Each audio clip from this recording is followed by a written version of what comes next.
I love you, Allah.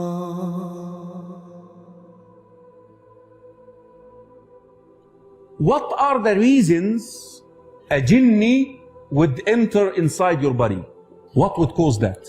Shaykh al-Islam Ibn Taymiyyah rahimahullah named 3 reasons. Number 1, jinn are a creation like us who do have the freedom to choose. So they could commit sins and they could commit injustice just like that. Like human, we wrong one another for no reason. So he said the first reason that the jinni would oppress the insi. He just doesn't like your face. He looks at you like, I don't like this guy. You don't see him. This jinni oppressed the insi. Now you're a Muslim, you should help your brother to be freed from that. He mentioned the second reason, love. That the jinni actually may love you. L'ishq, the lustful love.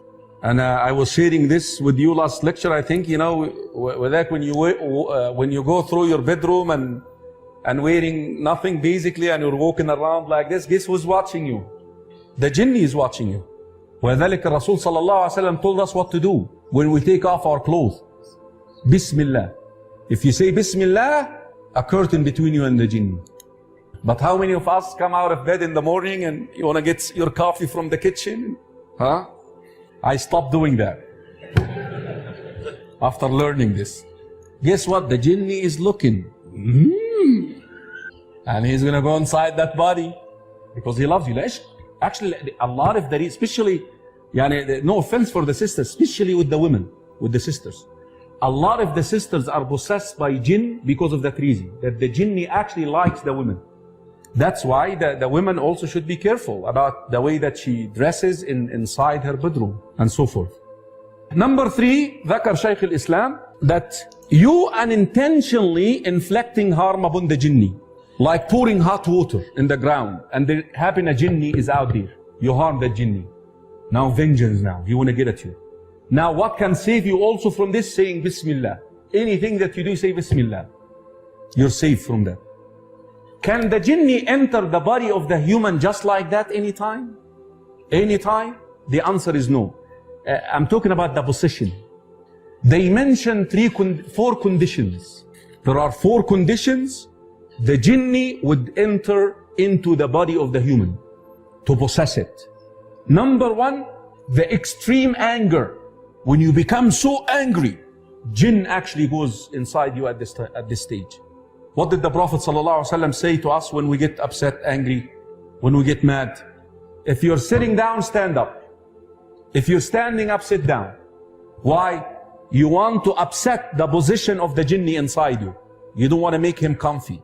Because as long as you're in your position and you're upset, he's the one who's now directing that body.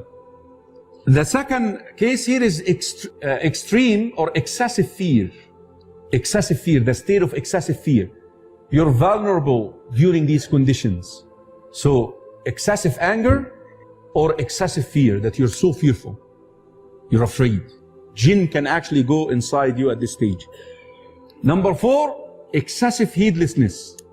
That you're not paying attention to, you don't say the adhkar, you enter into the bathroom, you're not paying attention, that you're not saying the adhkar. Like when you eat, you're not saying Bismillah. When you enter the house, you don't say Bismillah, and so forth.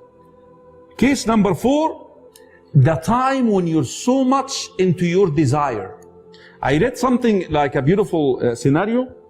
When you're watching a scene, let's say pornographic, something like that, pornographic, that's what came, and you're focused with it. You're so much into the scene. That is when jinn actually can enter into your body. You're very vulnerable at this stage. When you're so much into that unlawful behavior, jinn can penetrate your body at this stage. And that is why, even with your married spouse, we're supposed to do what? Bismillah, Allahumma jannibni shaitan. Even with the lawful one, you're supposed to make a dua that Allah would protect you from what? Shaitan at this stage.